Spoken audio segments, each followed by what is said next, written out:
Good morning. आज हम पढ़ेंगे sp2 संकरण या जिसको हम बोलते हैं ट्राइगोनल हाइब्रिडाइजेशन। तो चलिए शुरू करते हैं आज की क्लास। तो आज का जो हमारा टॉपिक है वो है sp2 हाइब्रिडाइजेशन। इसमें क्या होगा, इसमें एक s कक्षक और दो p कक्षक, टोटल तीन कक्षक मिलकर के बनाते हैं तीन नए sp2 कक्षक। इनका बॉन्ड एंगल होता है 120 डिग्री का और इनकी जो संरचना होती है वो ट्राइगोनल या इसको हम बोलते हैं त्रिकोणीय संरचना। इसके एग्जाम्पल्स हैं BF3, C2H4 और C6H6। ये कुछ ऐसे यौगिक हैं, कुछ ऐसे अणु हैं जिनमें sp2 संकरण होता है। तो चलिए इसको हम उदाहरण से समझते हैं। जैसे हमने यहाँ पे ले लिया है BF3 बोरान ट्राइफ्लोराइड। अब इसकी इसमें यदि हम देखें तो इसमें 3 फ्लोरीन और एक बोरान का परमाणु होगा। परमाणु क्रमांक हो गया 9, 1s2, 2s2, 2p5, इस तरह से उसका विन्यास होगा। और यदि इस अंतिम कक्षक को विन्यास हम यदि देखते हैं, यदि इस अंतिम कक्षक का विन्यास हम देखें हुंड के अनुसार तो कैसा होगा, तो P कक्षक में होते इस तरह से 3 डिब्बे, इनको बोला जाता है PZ, PY और PX। अब पहले कक्षक में 2 भरेगा, दूसरे में 2 और लास्ट में क्या होगा, 1 इलेक्ट्रॉन होगा। मतलब जो PX ऑर्बिटल होगा इसमें होगा एक अयुग्मित इलेक्ट्रॉन। क्लियर। नेक्स्ट हम देखते हैं बोरान का परमाणु क्रमांक है आपका 5। इसका विन्यास बना लीजिए 1s2, 2s2, 2p1, total 5 electron हो गए। हुंड के अनुसार कैसा हो जाएगा, तो S के लिए 1 डिब्बा 2 इलेक्ट्रॉन, इसमें ये भी S है, इसके लिए भी 1 डिब्बा बनेगा 2 इलेक्ट्रॉन। P है, P के लिए 3 डिब्बे और इलेक्ट्रॉन कितना है, सिर्फ 1।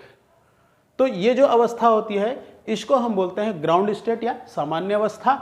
अब जैसे ही बोरान थोड़ी सी एनर्जी जैसे एब्जॉर्व करेगा तो यहाँ 2s का इलेक्ट्रॉन जो है वो कहाँ जंप कर देगा, वो चला जाएगा 2p में।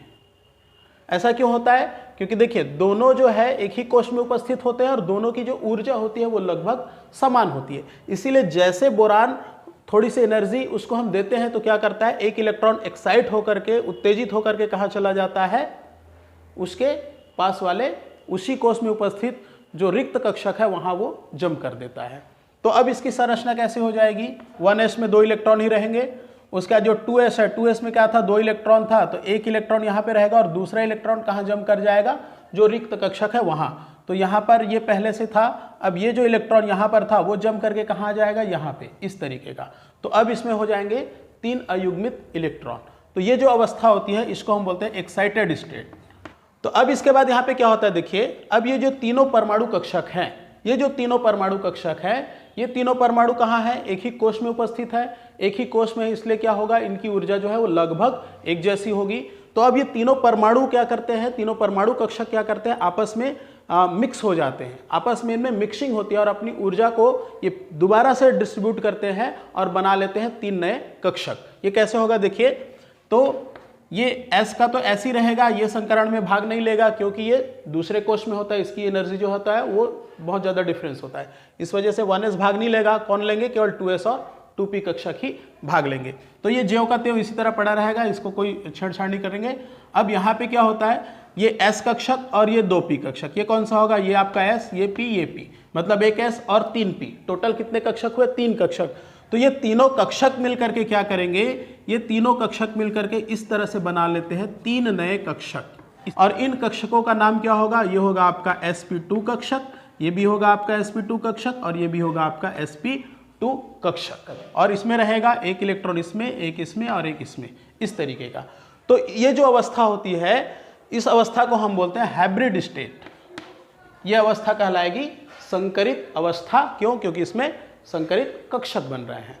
अब हम देखते हैं इनकी संरचना। अब ये तीनों जो संकरित कक्षक है वो इनकी संरचना कैसे होगी, तो जब हम नियम पढ़ रहे थे संकरण का नियम, तो वहां पे हमने पढ़ा था कि जो संकरित कक्षक होते हैं वो क्या करते हैं, एक दूसरे से अधिकतम दूरी पर रहना चाहते हैं ताकि उनमें प्रतिकर्षण कम हो। तो अब इनकी व्यवस्था कैसे होगी उसको देख लेते हैं। मान लीजिए ये एक संकरित कक्षक है, ठीक है, एक sp2 कक्षक है, ये एक sp2 कक्षक हो गया और बच गए 2। अब ये दोनों कहाँ रहेंगे, अब ये दोनों उस पोजीशन पे रहेंगे ताकि एक दूसरे से अधिकतम दूरी पे रह सके। तो जो दूसरा होता है वो कहाँ रहेगा, वो हो जाता है यहाँ पे, और जो तीसरा होगा वो इस तरीके का यहाँ पे ऐसा।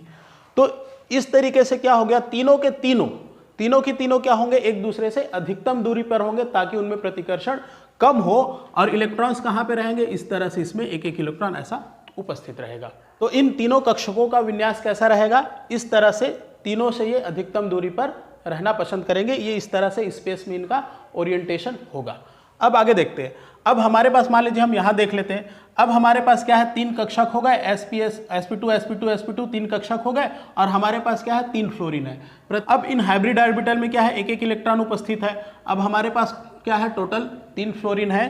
तो जो पहला फ्लोरीन होगा इस sp2 कक्षक के साथ ओवरलैपिंग करेगा और यहां पर एक बॉन्ड फॉर्म कर लेगा, और इलेक्ट्रॉन क्या होगा, इस तरह से पेयर हो जाएंगे, ये पहला फ्लोरीन।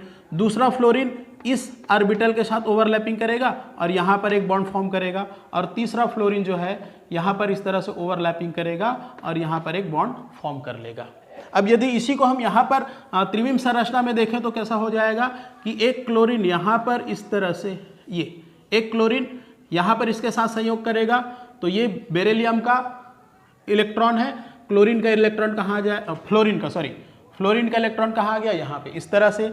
दूसरा जो फ्लोरीन है वो कहाँ आएगा, दूसरा फ्लोरीन यहाँ पर आ गया, ये उसका p कक्षक, और उसका इलेक्ट्रॉन इसके साथ पेयर कर लेगा।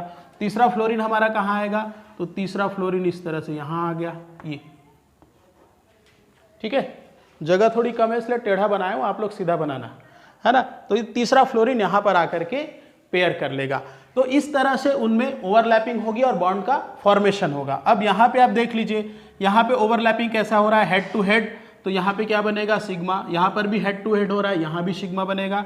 ये भी हेड टू हेड हो रहा है तो यहाँ पर भी सिग्मा होगा, मतलब 3 सिग्मा बॉन्ड यहाँ पे फॉर्म होंगे।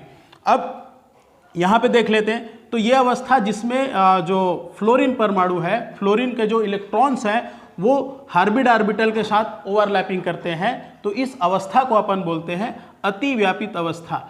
ये जो अवस्था होगी वो क्या कहलाएगी, ओवरलैप्ड स्टेट या अतिव्यापित अवस्था। ठीक है, अतिव्यापित अवस्था में क्या होगा, तीनों फ्लोरीन जो होता है इन तीनों अयुग्मित के साथ ओवरलैपिंग करके उनके साथ इलेक्ट्रॉन का जोड़ा बनाते हैं और बॉन्ड फॉर्मेशन करते हैं।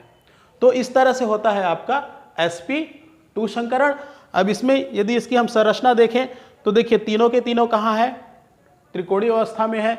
और यदि इनका हम बॉन्ड एंगल देखें, किसी का भी यदि हम बॉन्ड एंगल यहाँ पे देखें तो कितना हो जाएगा, 120 डिग्री। तो यहाँ पे देख लीजिए बॉन्ड एंगल कितना होता है, 120 डिग्री, और स्ट्रक्चर कैसा होता है, ट्राइगोनल। यदि हम इसको रेखीय संरचना बनाए तो कैसा होगा, ये हो जाएगा आपका B, यहाँ से एक फ्लोरीन, यहाँ से एक फ्लोरीन, और एक फ्लोरीन आपका यहाँ से बॉन्ड फॉर्म करेगा।